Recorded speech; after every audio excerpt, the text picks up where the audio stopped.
मी एवढ्या निवडणुका लढतो, त्या सगळ्या निवडणुकापैकी ही निवडणुकीचा प्रचार हा थोडा सोपा झाला. प्रत्येक गावोगावी जात असताना उमेदवार म्हणून आपण जाणं, मग लोक एकत्र येणं, मग आपण सभा घेणं, असं ह्यावेळेला त्रास झाला नाही. गावोगावी जाईल तिथं स्वतःच कार्यकर्ते एकत्र येऊन गल्लीत घरोघरी जाऊन प्रचार करत होते. ही निवडणूक जणू माझी नाही त्यांची आहे असं जनता लढताना दिसते. हे वातावरण आम्हाला कधी पूर्वी बघायला मिळालं नाही. त्यामुळे वातावरण चांगलं आहे. माझी एकच कायम प्रयत्न असतो की माझा प्रयत्न एवढाच असतो की लोकांपर्यंत पोहोचणं. आपले मुद्दे आता सुदैवानं तुमच्या सगळ्यांच्या माध्यमातून सोशल मीडियाच्या माध्यमातून घरोघरी पोचले आहेत, भाषणं पोचले असतात. मात्र उमेदवाराचा चेहरा पाहणं कधी कधी गरजेचं असते, उमेदवार येणं गरजेचं असते, लोकांना अपेक्षा असतात. त्या पूर्ण करत मी गावोगावी भेटी दिल्या आहेत. जवळ सगळ्याच गावात जाण्यात मला यश आलेलं आहे. इतर सगळ्या उमेदवार, 2 तर मोठ्या पक्षाचेच उमेदवार आहेत, त्यांच्यापेक्षाही सगळ्यात जास्त एक अपक्ष उमेदवार फिरतो, त्याचा प्रचार होतो, ही खूप मोठी गोष्ट आहे. तुमच्या विरोधात दिग्गज नेत्यांनी इथे येऊन हजेरी लावलेली होती, सभा घेतल्या होत्या आणि तुम्ही अपक्ष आहे, तुमची एकही सभा अजूनपर्यंत कोण नेते घेतली नाहीत. तर तुम्हाला याबाबतीत काय वाटत आहे? साहेब, पूर्वीच्या सभा आणि आत्ताच्या सभेत फरक आहे. तुम्ही जर पूर्वी पाहिलात की ह्या ठिकाणी राहुल गांधींच्या सभाही झाल्या, सोनिया गांधींच्या सभा झाल्या, मोदी साहेबांची सभा झाली. त्यावेळी लाखोनी गर्दी व्हायची. आता अमित शाह साहेब आले, योगी आदित्यनाथ आले, अशा सभेनासुद्धा हजारोच्याच 5-10 हजारच्या वर लोक जमत नाही. ही प्रचाराची पद्धत बदललेली आहे, ही डिजिटल गेलेली आहे. लोकांना आता घरी बसून तुमचे काय मुद्दे हे कळतात आणि तिथं ऐकायचे असतात आणि ते मुद्दे लोकांपर्यंत पोहोचण्यात आम्ही यशस्वी ठरलेलो आहे. आज एक मोठा पाठिंबा आम्हाला मिळालेला आहे. तो प्रकाश बाबासाहेब आंबेडकरांचा मिळाला. डॉक्टर बाबासाहेब आंबेडकरांचे ते नातू आहेत, त्यांचा वारसा, त्यांचा विचार पुढे नेत आहेत. ते आज आमच्या मिरज येथे सभेला येत आहेत. काही वेळेतच ती सभा सुरू होईल. ही एक मोठी सांगता सभा आम्ही समजू. ह्या निमित्तानं एक मेसेज आम्ही मतदारसंघात देतो की ह्या पुरोगामी सगळ्या ताकदी आम्ही एकत्र आलेलो आहेत आणि त्यामुळे तुम्ही सगळ्यांनी आमच्यासोबत राहिलं पाहिजे. या ठिकाणी खरं तर तुम्ही भाजपच्या विरोधात लढा देत आहे असं तुम्ही सांगता, पण महाविकास आघाडीकडून मात्र तुम्हाला भाजपची बी टीम असल्याचं बोललं जातं. तुमच्यावर संजय राऊतांनी सुद्धा आपल्यावर आरोप केलेला की आपण भाजपचे उमेदवार आहेत बी टीम म्हणून. साहेब, मी काय म्हणतो, राऊत साहेब गेले महिनाभर काय बोलतात, का बोलतात, याचा उलगडा निवडणूक झाल्यावर कदाचित होईल.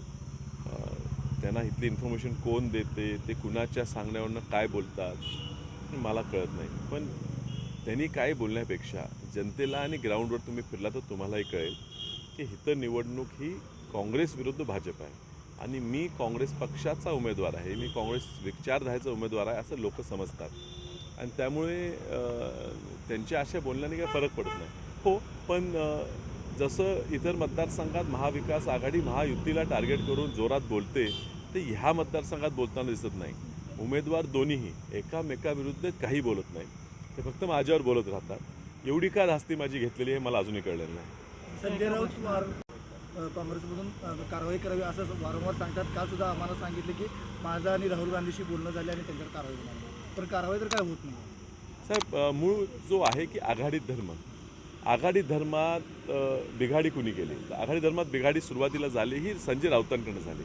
जर सांगलीची जागा तुम्हाला सुटलीच नव्हती, हे पण नंतर सुटली हा वेगळा विषय आहे, पण जर जागा तुम्हाला सुटलीच नव्हती तर तुम्ही इथं येऊन सांगलीचा उमेदवार जाहीर करणं, तुम्ही येऊन म्हणणं ही शिवसेनेची जागा आहे, स्वतः उद्धवजी सांगलीत येऊन म्हणणं आघाडी धर्म न पाळता उमेदवार परस्पर उद्धवजींच्या मार्फत जाहीर करणं, हा तुम्ही आघाडी धर्म ओढला नाही का?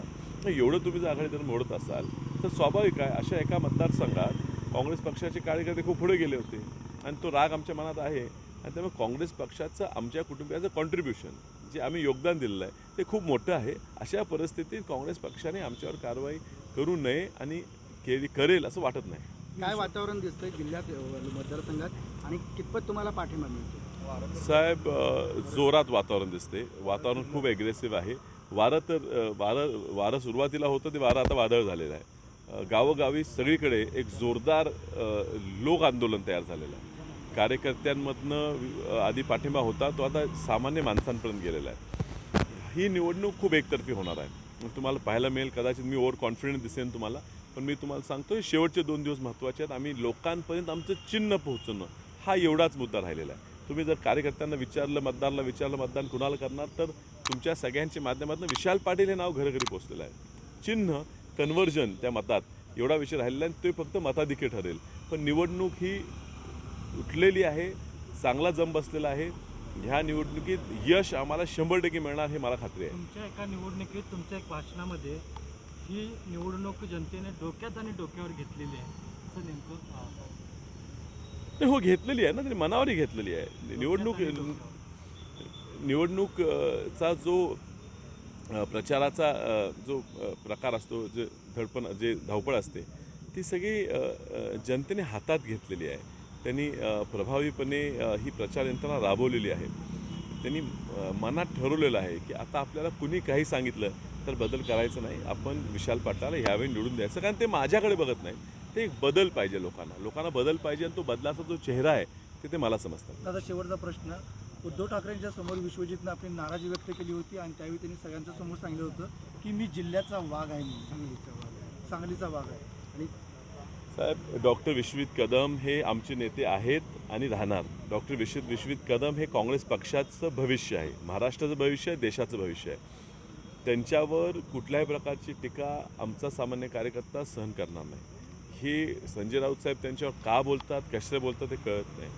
आणि विश्वजित कदम हे सांगली जिल्ह्याचे वाघ आहेतच, त्यात काही शंका नाही. पण उद्या राज्याचे वाघ होताना तुम्हाला दिसतील. एक प्रभावी नेतृत्व आहे.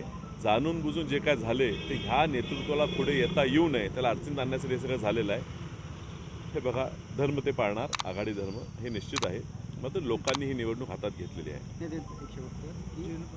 संजय राऊत असं म्हणाले की तर त्यांनी चंद्रहार पाटलांना निवडून आणून दाखवावं असं त्यांनी खुलं आव्हान केलेलं आहे विश्वजित कदमांना. नेमकं साहेब, आता त्याच्यावर डॉक्टर बाळासाहेब कदमच बोलू शकतील, मी त्याच्यावर बोलू शकणार नाही. पण वाघ कसा शिकार करतो हे राऊत साहेबांना कदाचित माहीत नाही. त्यामुळे राऊत साहेब म्हणतात की वाघ दडून लपून करत नाही. वाघा कधी त्यांनी एखाद्या जंगलात जाऊन किंवा BBC वर एखादी डॉक्युमेंटरी नॅशनल जिओग्राफिकची बघावी, वाघाचे ट्रेट काय आहेत. तर वाघ संधी बघून निश्चित झडप मारतो, हे वाघाचं पद्धत आहे. आता ह्यांनी दुसऱ्याला चेतावणी द्यायचं बंद करावं.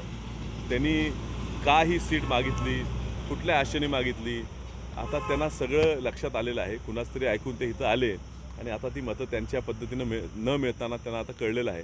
म्हणून कुठेतरी कुणाला ते चॅलेंज करायचं, काहीतरी करायचं, शेवटचा म्हणजे अगदी डेस्परेट अटेम्प्ट जो म्हणतो तो त्यांचा चालू आहे. त्यांनी आता विनंती मी त्यांना करतो, मी राऊत साहेबांना आदरपूर्ण विनंती करतो की ह्या निवडणुकीत मी खूप प्रयत्न केलेला आहे की तुमच्यावर, तुमच्या पक्षावर, आपल्या नेत्यांवर मी कुठलीही टीका करू नये. कारण तुमची गरज इतर 47 मतदारसंघात आहे आणि इतर 47 मतदारसंघात तुम्ही जर एवढी शक्ती ही सांगलीत पडणाऱ्या सीटच्या मागे न लावता लावली तर कदाचित इतर 47 जागात काँग्रेस किंवा महाविकासच्या जागा जास्त वाढतील. तर विनंती आहे, तुम्हाला यश मिळालं भांडून तिकीट मिळवण्यात, पण निवडणुकीत मतं मिळण्यात तुम्हाला यश मिळणार नाही आहे. ही ताकद आता तुम्ही दुसरीकडे वापरायला सुरू करा. चंद्रहारांच्या ऐवजी विशाल पाटील निवडून आल्यावर विश्वजित कदम वाघ राहतील.